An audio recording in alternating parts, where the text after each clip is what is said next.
Okay mga bossing at magandang gabi sa inyo lahat at ngayon po ay mga alas 8:07 ng gabi. So ngayon po ay August 15. Ito nga pala yung uli kay Mark Lee. So itong kanyang unit na Zyxel 5G NR indoor router. So meron siyang logo ng number 3. So okay, subukan natin na i-tour yung mismong dashboard. So actually meron dito banlocking. So nakikita niyo po ay so actually naka automatic itong ano. So na-detect na yung mismong LTE pero di siya magkaroon ng 5G. So di ba mamaya kapag naka-external or naka-external mode ngayon, naka-built-in na siya. Naka-built-in. So ito nga pala yung kanyang antenna settings. Ayan, naka-internal. Tapos mamaya may subukan natin yung TS9 para sa extension or external. So subukan natin na naka internal. So okay, cellular, tapos saan ba yung bad locking dito?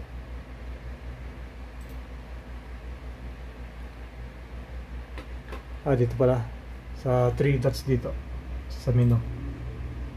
So network settings, so broadband, tapos cellular band. So ngayon po nakalock ako sa sa band 1 and band 3, tapos N7, tapos N28, N41, tapos N78. Siguro ititira ko yung so tagalin natin to N41, tapos B1, B3. So apply ko lang to.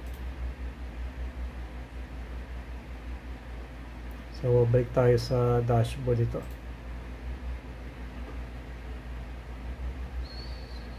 So refresh. So LTE pa rin siya. So 3 bars. Okay, di siya maka-detect ng 5G signal since naka-internal. So okay, mag-speed test tayo na walang outdoor antenna. So internal.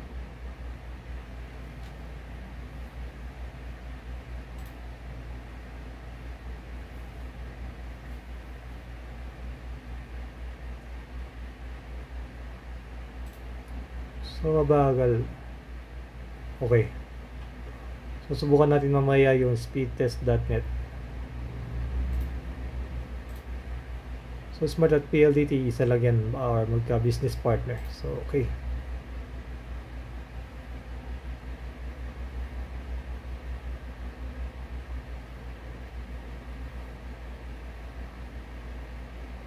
So far so good, okay naman siya. Pumapalo siya ng up to 70. Wala pa siyang hindi pa siya naka-outdoor. Okay, maski wala nga siyang di siya naka TS9 malakas.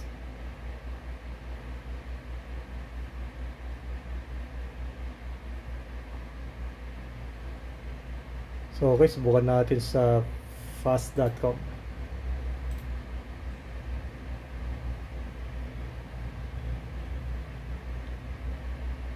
Ba okay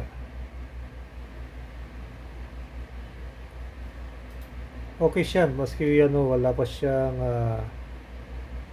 outdoor antenna malakas. So paano pa kaya kung naka outdoor? So antabayanan na po since isa-set up ko na po ito. Okay, cut ko muna dito sa video na to at isa-set up ko yung TS9. Okay mga bossing, pasensya, ngayon pa lang ako magbabalik. Ngayon po, oras ngayon ay nasa 9:05 ng gabi. So kanina ko pa pinagpa-practice yung mga ports na to. So naka tayo sa external mode. So ito yung switch ng pulse antenna. So kanina ay gulat ako, maski naka-internal malakas yung kanyang speed test. So ngayon naka outdoor tayo. So itong hyperbolic ko 2 ports lang, ay 2 cables lang siya, no.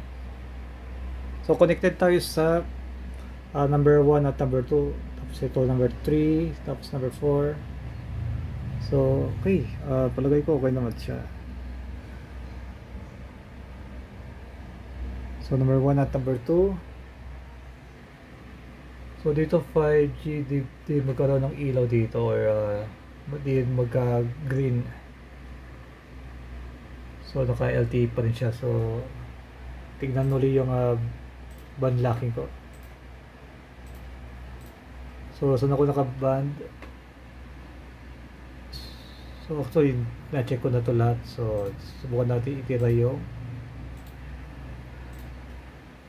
favorite ko, N41. So apply. So okay, di pa rin siya magkaroon ng 5G. Kung sa Samsung ko, nagkakall siya 5G lead. So okay, subukan natin mag speed test.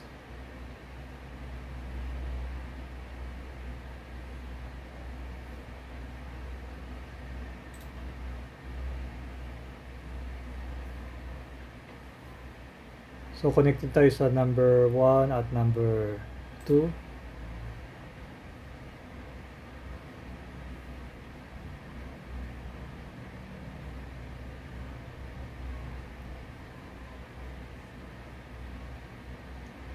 Ba okay mapalo siya ng 90. Halos natapatan niya yung mismong internal niya.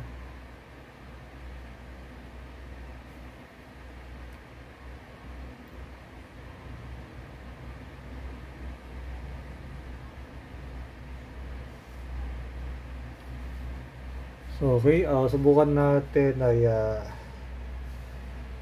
ayan, na-fast.com pala. So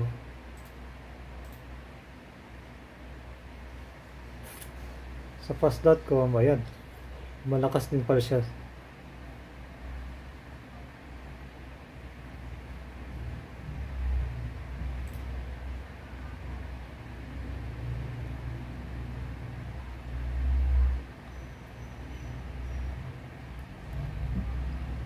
So pwede niyo po siya i-replace base sa internal antenna. So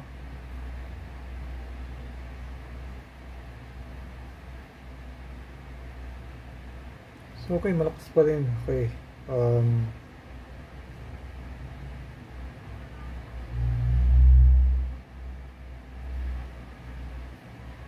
so lipat natin sa number itong number 2, ililipat natin sa number 3. So ito yata number 3. Wait.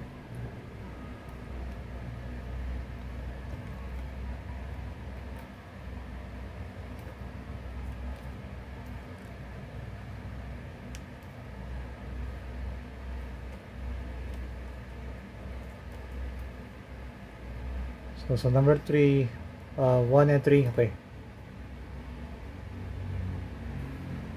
So 1 at 3.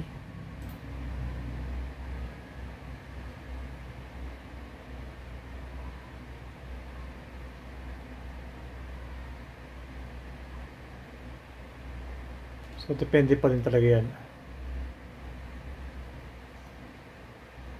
Unti-unti siya na malakas.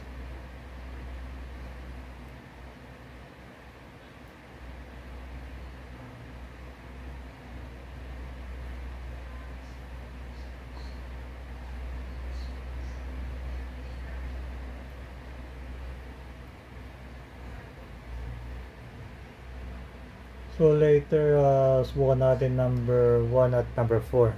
So wait, fast.com na.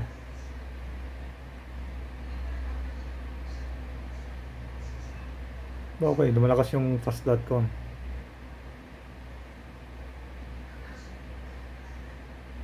Okay, kayo na bahala humusga. So, mamaya number 1 at number 4 tayo.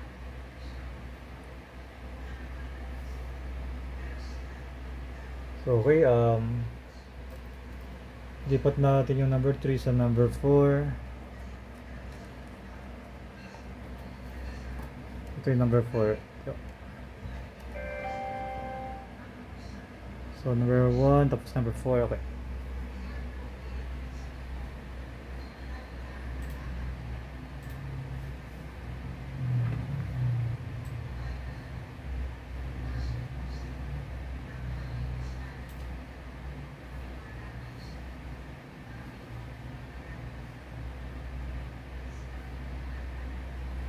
So far so good, okay naman siya.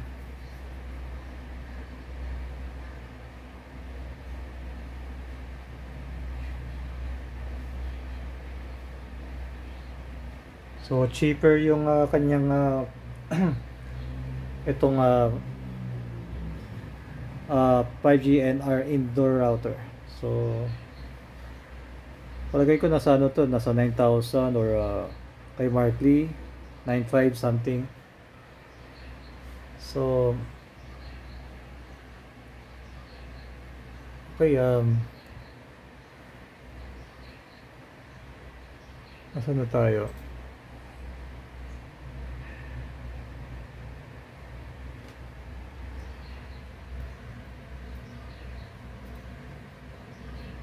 Okay, still tayo sa fast.com pala ngayon.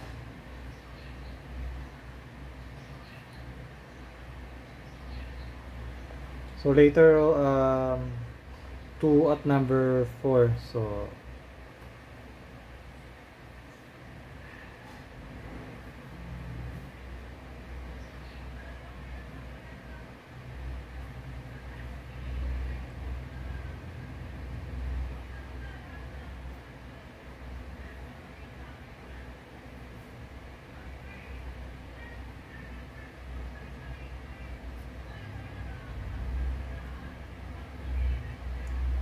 okay, pwede pa rin pagtsagaan. So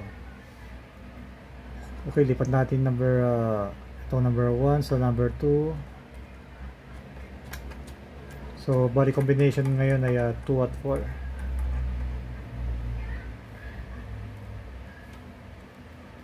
Tapos mamaya 2 at 3.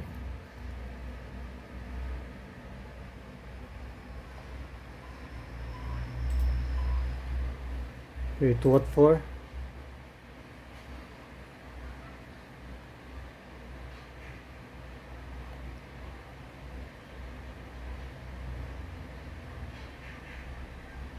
So sa 2 at 4 mukhang okay pa rin siya. Since wala pa rin ma-detect na 5G.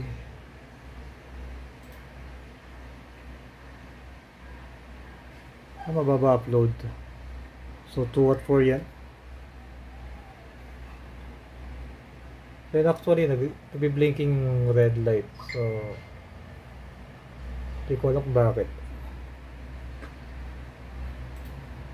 Okay yung signal status nyo dito, full bars. So okay, ay sa fast.com pala, okay. Subukan natin.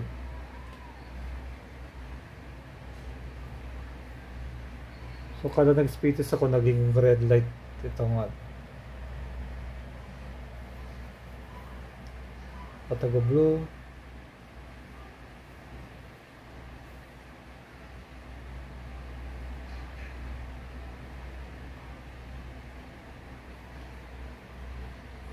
So later, lipat natin yung number 4 sa number 3. So bali 2 at 3.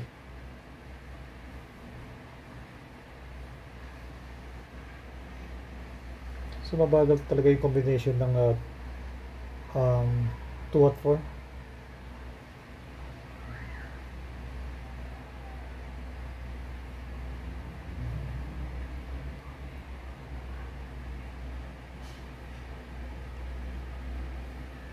Pero depende pa rin yan sa location. So dito sa location ko na umagal talaga yung location ko. So okay, lipat tayo sa number 2 at 3. So lipat natin itong sa number 3. So ito number 4. So number 3 ay ito.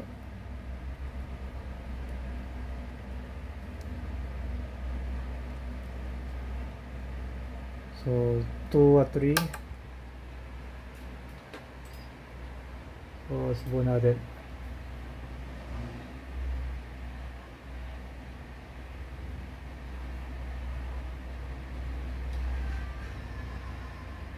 Or iniisip ko dahil sa medyo maulan or maambon sa labas, kaya medyo wrong timing lang talaga. So sa video na to ay pwede ko may singit yung ano ko, yung Suncom. So ipapakita lang yung mismong 5G lead sa Suncom. So huling video na to ay mamaya sa Suncom.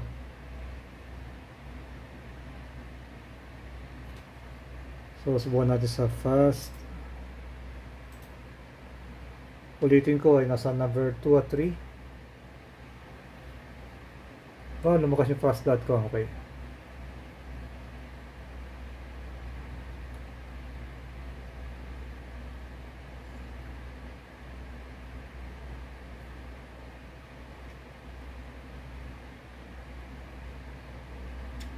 So later ay 3 at 4. Final speed test na yan sa 3 at 4.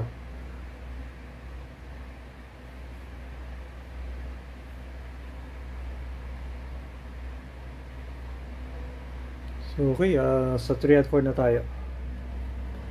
So ito yung number 3. Tapos lipat natin yung number 4. Ito. So bali 3 at 4 na.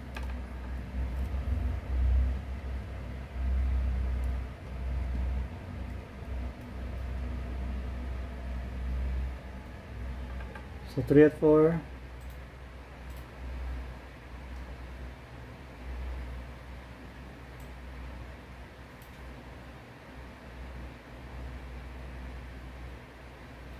So sa 3 at 4 may kalakasan din.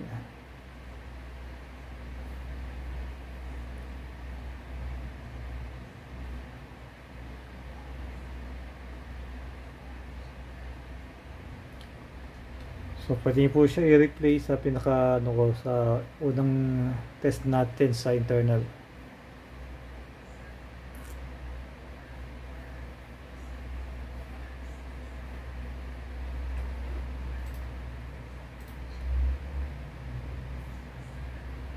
Pumalo ng 240. Yun ay 3 at 4 na. Wow, okay. So meaning to say mas okay 3 at 4.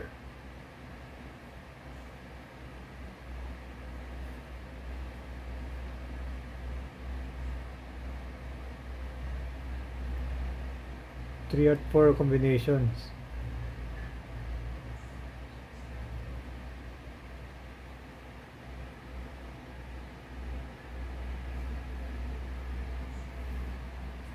Kaya nga, subukan ko yung status. 4G pa rin.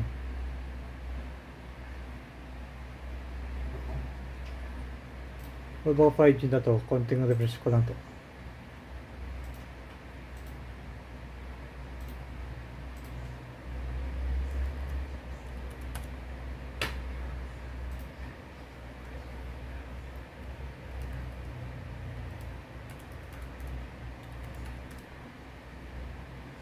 Ayun, nag 5G.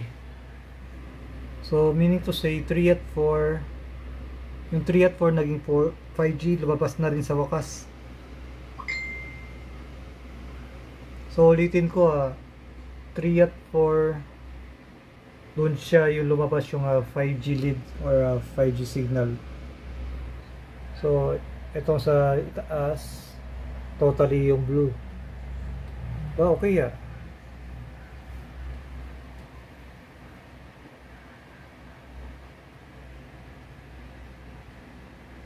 Okay, mukhang maganda to. Subukan natin ulit. 3 at 4.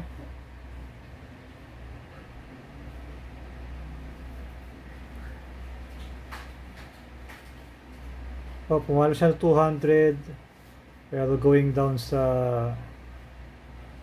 tataas pa rin niya 200 something.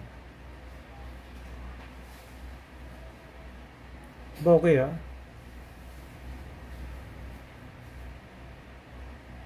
ayos. Lumabas din sa wakas yung 5G lead or 5G status niya. So sa combination ng 3 at 4, ulitin ko, 3 at 4 na combination, lumabas yung 5G status niya.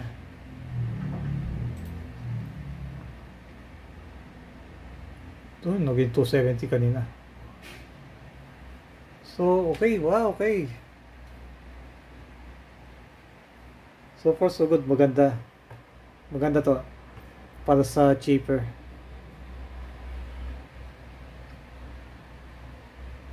Cheaper na 5G indoor router.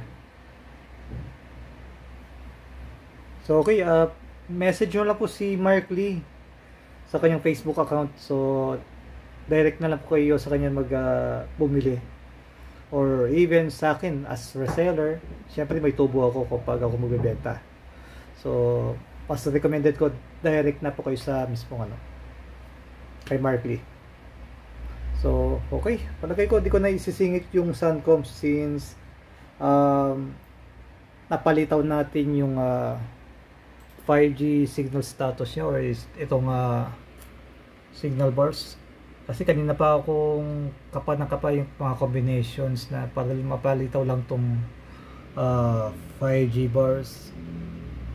So, okay. Maraming salamat sa inyo panonood at ako muli si Mr. Ramos sa aking YouTube channel at also dito sa aking Facebook account na si Ronnie Valdres. So, thumbs up po tayo dyan at also thumbs up kay Boss Mark Lee para sa unit na to. So, okay no? Pakita ko ulit itong switches ng antenna switch. So, ito internal, tapos naka-external na tayo. So, okay. Worth it naman to para sa cheaper price ng 5G indoor router. So, thumbs up muli at maraming salamat po. Paalam po.